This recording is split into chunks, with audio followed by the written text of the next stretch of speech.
This is the Secure Family Podcast. Welcome, friend. I'm Andy Murphy. This show is all about empowering parents to protect themselves and their family. I believe that security is the foundation of happiness, and I want your family to be safe and happy. If that sounds like something that resonates with you, subscribe to the show because there is always something new to talk about. The information that I share on this podcast is for general information purposes only. My goal is to empower you to make safer decisions for yourself and your family, because our safety is our own responsibility. Today, I'm going to share with you how to protect your home without the use of technology. Don't get me wrong, alarms and cameras are great, but burglars really hate what I'm about to tell you. All of that and more coming up on the Secure Family Podcast. Our personal information is being sold online, and we might believe it got there in a data breach or hack of some sort. But the truth is, the institutions that we trust could be the ones selling us out. Chances are your bank, your state's Department of Motor Vehicles, and the airline you last flew on are selling your information. When I refinanced my mortgage, my mailbox started filling up with junk offers that had my name, my lender, and details about my loan. I also started getting more calls from numbers I didn't recognize.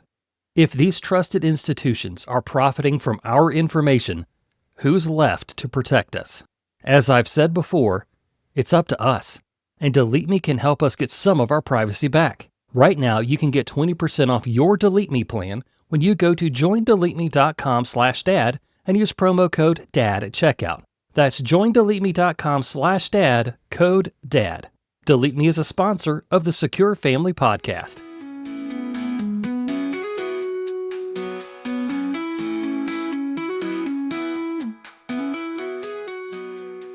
Home security has gotten very high-tech over the last decade. I know because I have been watching. Since I've started the Secure Dad, I have seen the rise of the DIY alarm system, AI threat detection, and even systems that deploy drones. I think all of this is actually very cool. Now, of course, me being me, I have some privacy concerns, and then I'm also curious about how insurance companies have been acquiring large portions of home security companies. So, like, for example, State Farm owns a big stake in ADT, but you can listen to episode number 200 of this podcast to find out more about my concerns with that. But as cool as technology is, physical precautions are still the best ways to protect your home and family. So today I'm going to share with you how you can protect your home without technology. Or you can say this is off-grid home security, whatever sounds best to you. Technology is great. I'm a big fan, but it has its limitations. While in the age of AI, you do have to wonder why I say that though. But the fact of the matter is that the power can go out and the whole thing just shuts down. Even with a battery backup, it won't last more than a day or so.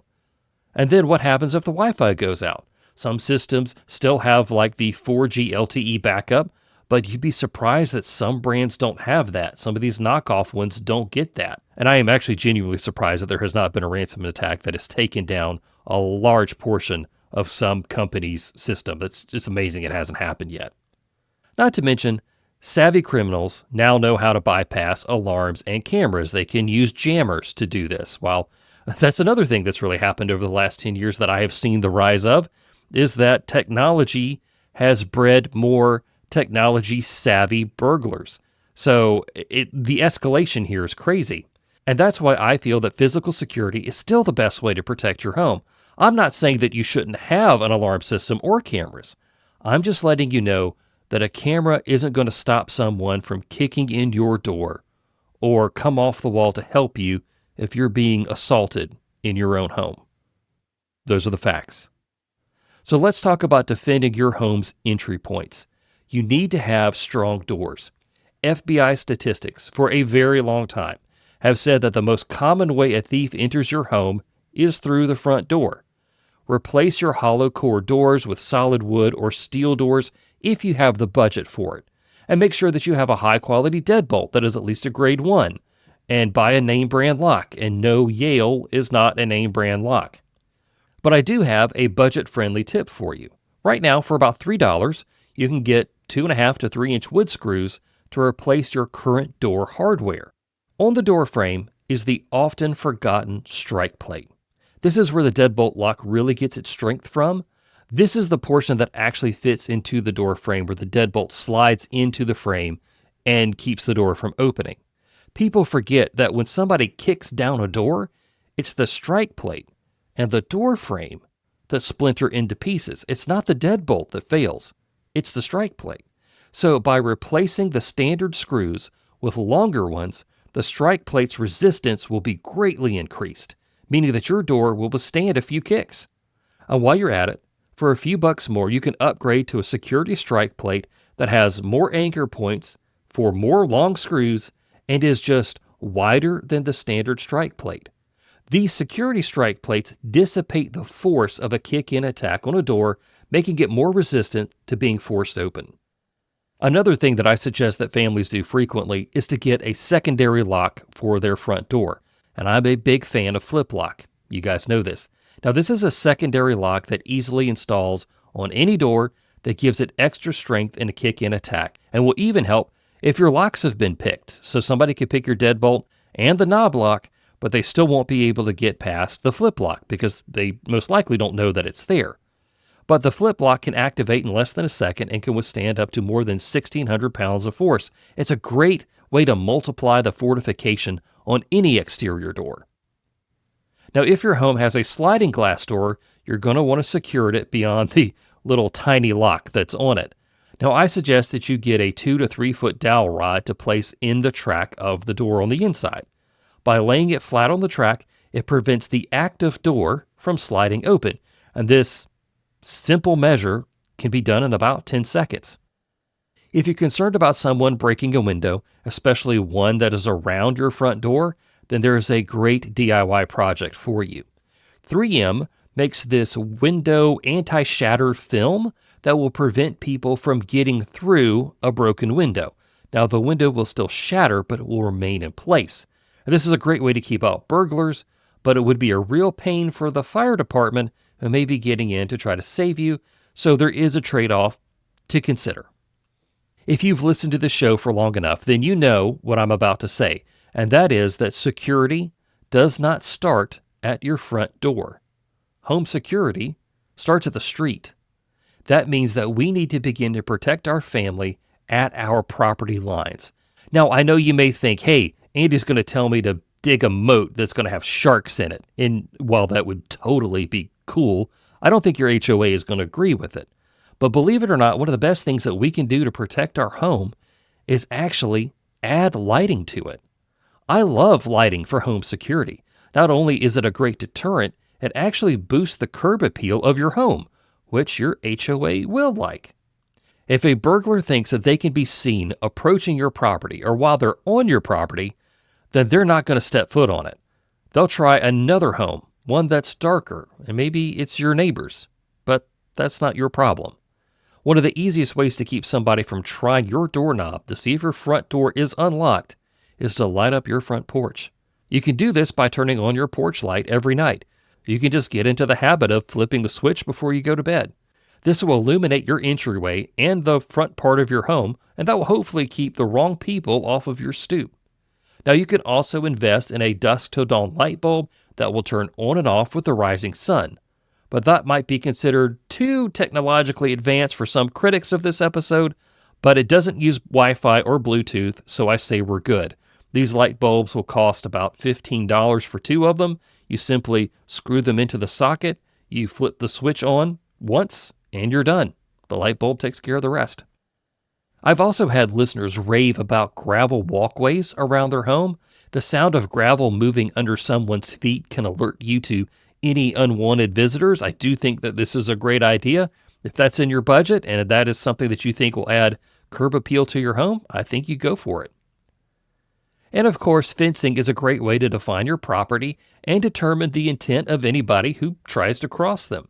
If you have a 6-foot privacy fence in your backyard, it's going to be difficult to climb over. And if anyone does make it over, you know that they're not there to sell you cookies. Their intent is not good. And this leads me to one of my favorite ways to improve the security of anybody's home, and that is a dog.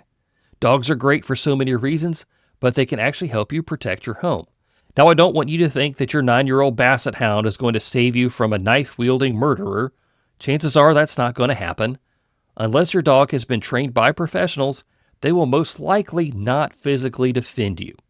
I know we all love stories in the news where that does happen, but untrained dogs will fend for themselves first. That's just how the mammal brain works. But what dogs do bring to the table is their alert senses, like their hearing and heightened smell. They can hear somebody approaching better than we can, and we want them to start barking. Barking is how dogs alert their loved ones that there is a developing situation. They don't necessarily know what they're barking at is bad, but they're going to sound the alarm, and that's all that we can really ask of them. So if you've been trying to convince your spouse that you need a dog, tell them it's a matter of safety. Another technology-free way to secure your home is to make it look occupied. The average burglar does not want to confront you. They want to grab your stuff and go. Fighting with somebody is not on their agenda. So let's go over a few things that will make your home look active even while you're away. First, you can leave the lights on while you're gone. Pretty simple step. They can be seen from the outside and cast doubt that somebody may be home when it's fully dark. You can also leave on the TV for the sound and also the lighting pattern that it casts on the ceiling that can sometimes be seen outside. We all know what this looks like. It will make it look like somebody is home watching TV. And you can also leave on your radio just to make sure that your house doesn't sound completely silent. Anything that you can do to make your home look realistically occupied is a great deterrent. And lastly, home security is a daily commitment. We can protect our home and our loved ones by committing to simple daily routines. This means checking the door locks and windows before you go to bed, teaching your kids to lock the door behind them, remembering to turn on the lights and the radio before you leave. These are all simple, no technology solutions that will defend what matters most. So there's the big secret. Physical home defenses and planning is far better than what technology can do for us. But alarm systems have great marketing, and they're telling you that their system is all that you're going to need. But now you know better. And by the way, this is what home security looked like in the late 1900s when I was a kid. And while this may sound very old school, it still works. Technology is great, and I am absolutely not against it. I do suggest that you have an alarm system and cameras. And if you're going to have an alarm system, please pay for monitoring. It makes it a whole lot better. But when the power goes out or the Wi-Fi drops, these physical defenses are what really stand between your family and a would-be attacker. Home security does not have to be complicated. It just has to be consistent. So start with the basics. Keep up those daily routines. Make those physical fortifications. And remember, every step that you take makes your home a harder target for a bad guy, and that makes your family so much safer. Well, that's everything that I have for this episode of the Secure Family Podcast. Take back your privacy and personal data with help from Delete Me. Get 20% off a privacy plan when using the code DAD at checkout. Delete Me is the official data removal service of the Secure Dad. If you enjoyed this episode or learned something new today, I'd be grateful if you'd follow the show, subscribe on your favorite podcast platform, or leave a 5-star review. Learn how to freeze your child's credit with my free guide. I'll share with you why this is important, how the process works, and help you gather all the information that you're going to need. You can download it for free at the link in the show notes. If you'd like to know more about the Secure Dad, join me on Instagram and TikTok. My username for both platforms is The Secure Dad. I'm Andy Murphy, reminding you that our safety is our own responsibility.